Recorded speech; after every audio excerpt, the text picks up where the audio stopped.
Hey guys, thanks for joining me today. What we're talking about is what I would do if I had to lose 10 kilos in the next 12 weeks. So I'm going to show you the exact way I would personally approach it. I currently don't have 10 kilos of weight to lose in 12 weeks. So this is hypothetical, but this is what exactly the steps I would take if I needed to lose 10 kilos in 12 weeks successfully.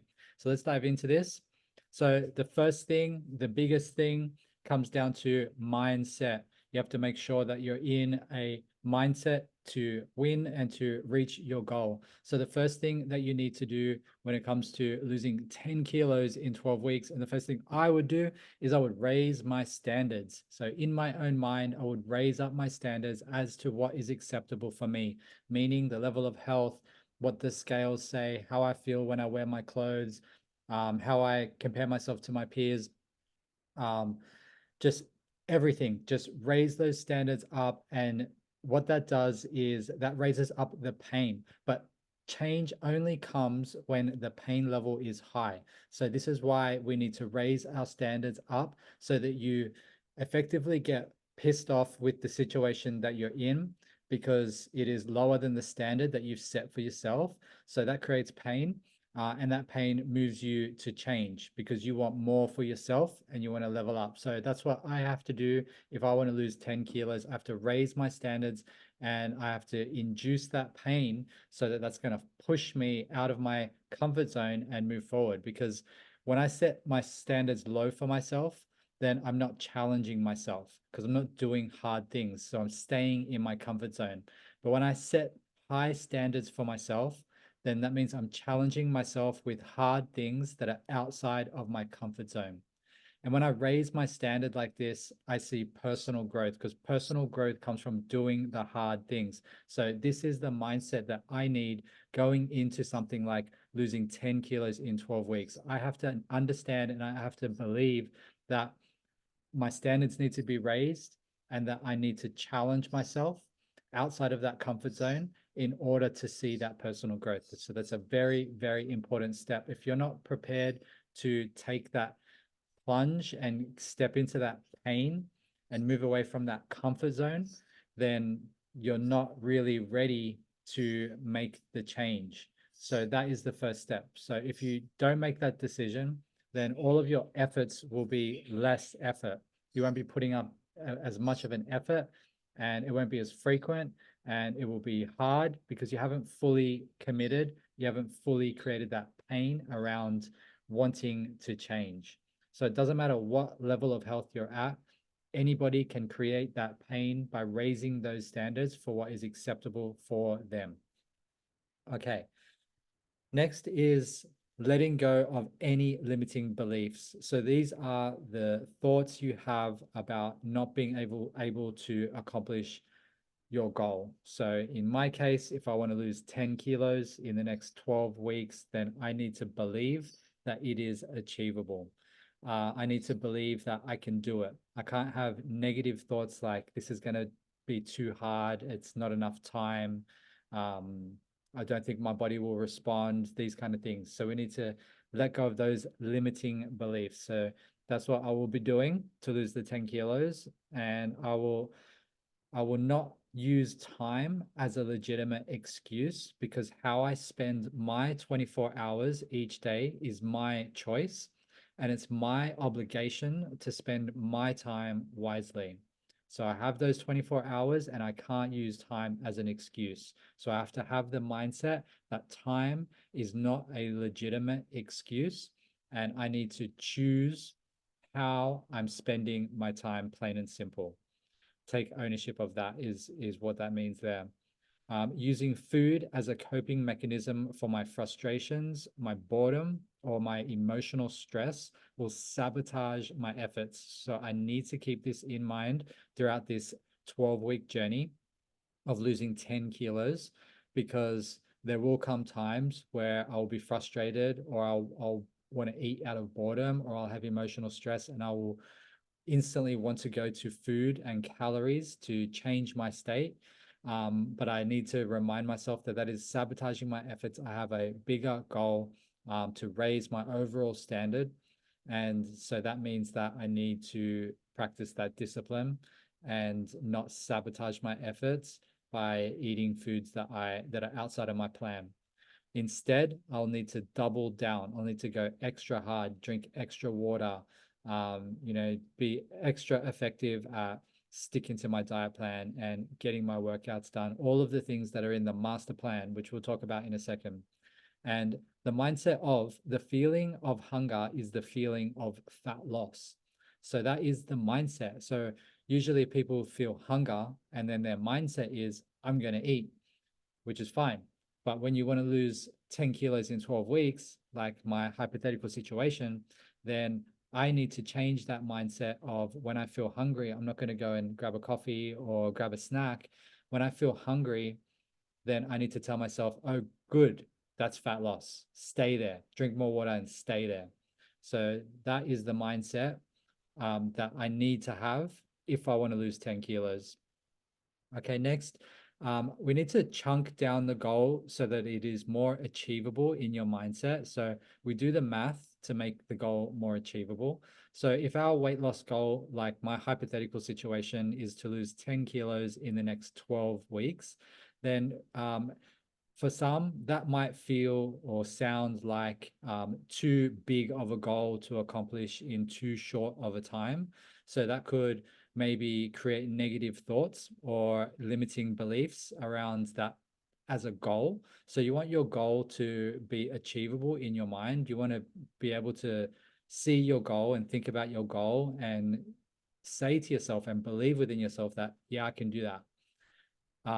So if 10 kilos in 12 weeks doesn't work, then I'll halve that time and that goal. So 5 kilos in 6 weeks is essentially where I would need to be at the halfway point for me to be on track to that goal. So I need to lose 5 kilos in 6 weeks. If that doesn't seem achievable either, or if that's still a little bit far out there to think about losing 5 kilos, then I'll break it in half again. And I'll say 2.5 kilos in 3 weeks, because that is the track that I would have to be on to hit my goal anyway. So 2.5 kilos in 3 weeks. Even if that sounded a little bit better, then we'll chunk it down one more level and we'll say, look, 833 grams each week is what I would need to lose in order to hit my goal in 12 weeks. Can I do 833 grams of weight loss, less than a kilo each week? If that seems achievable, then I'll stick with that. Generally, the lower number is more achievable because it's a lower number and it seems more achievable.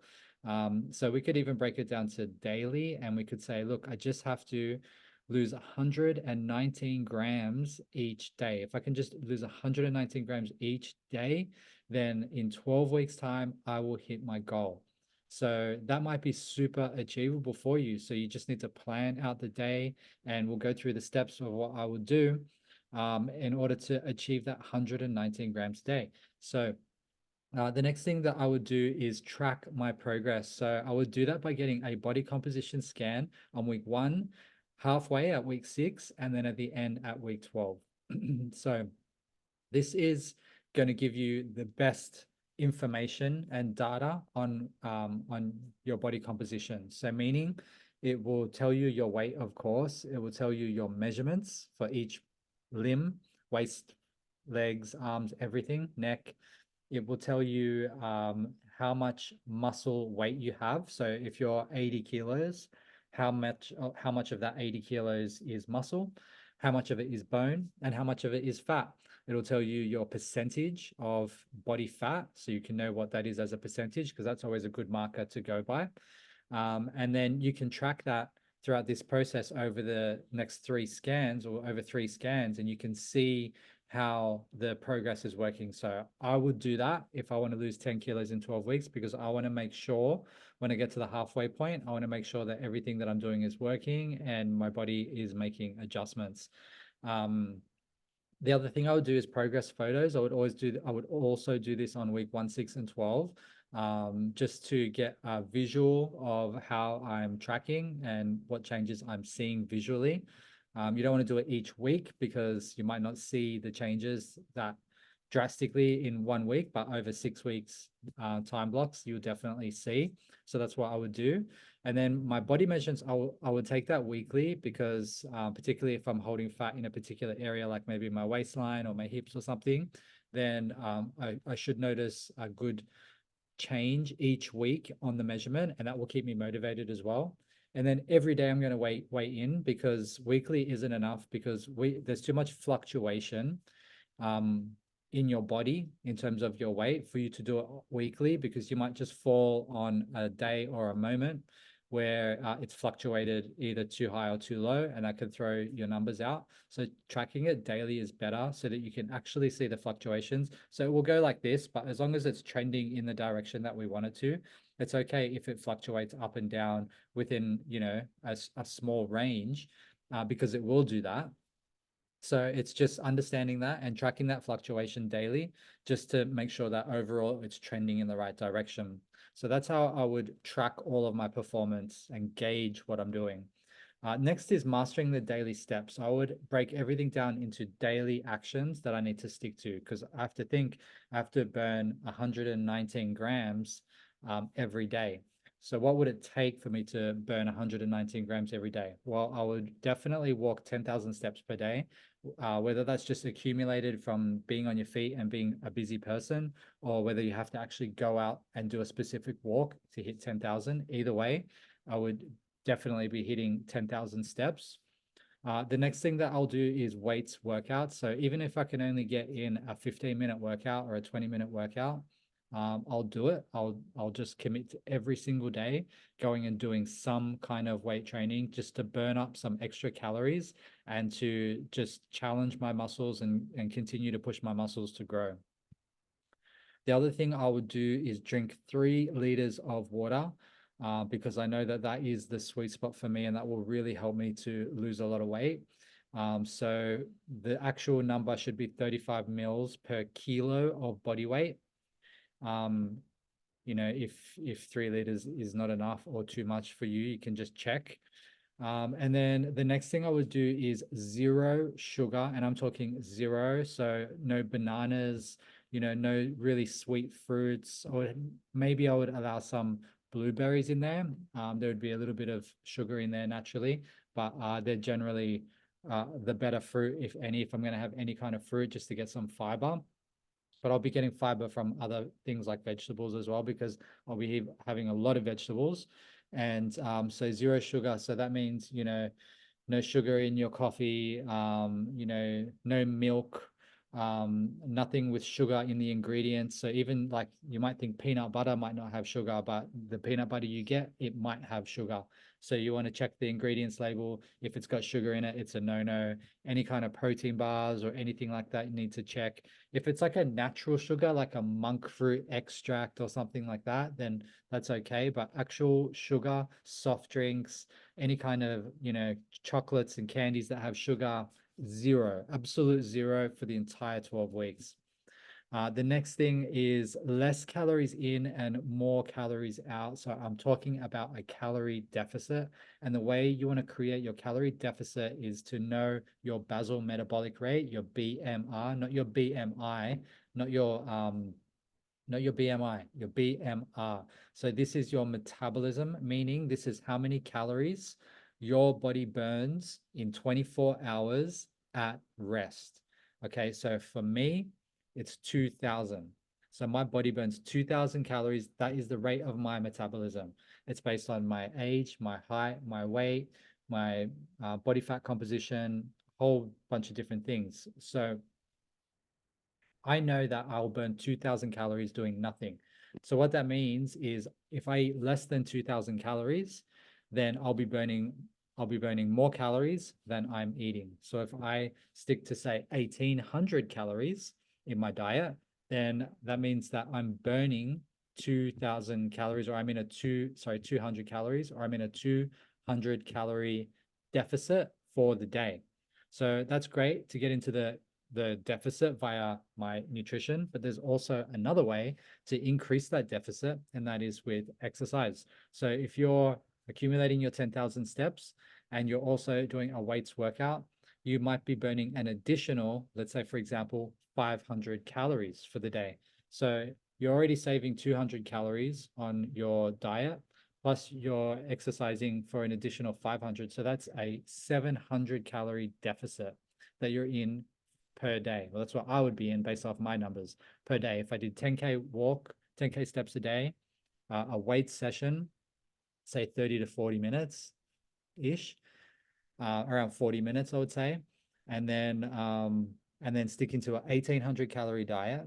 My BMR is 2000.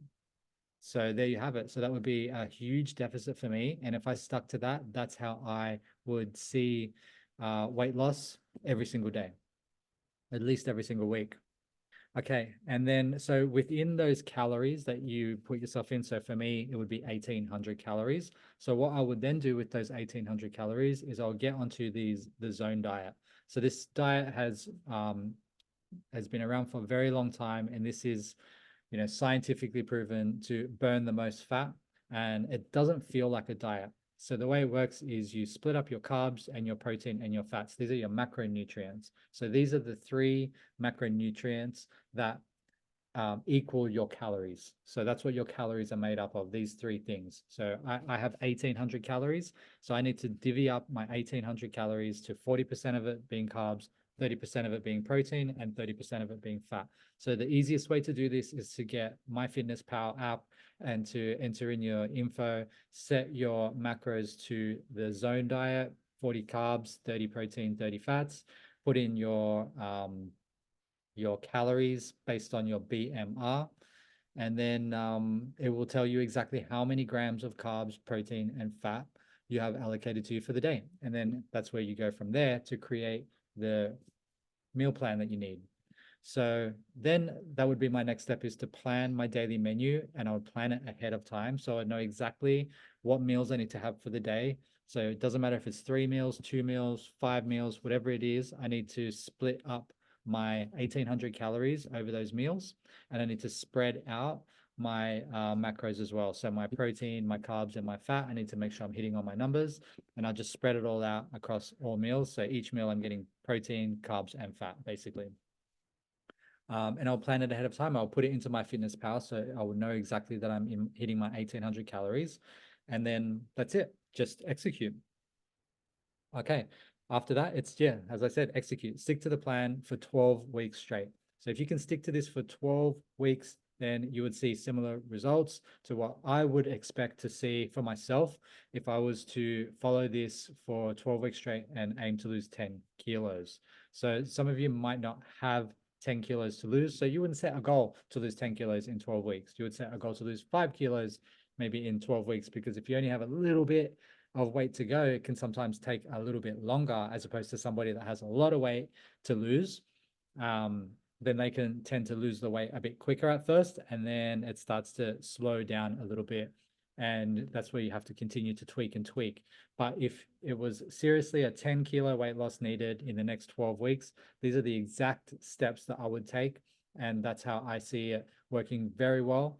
And if that motivates you or helps you on your journey and with what you're doing, then maybe you can implement some of these things to reignite a plateau, or speed up the weight loss. It just really takes focusing on these steps. So go through the steps again, maybe make some notes, and hopefully that will help you. And let me know if you have any questions. Thanks for watching.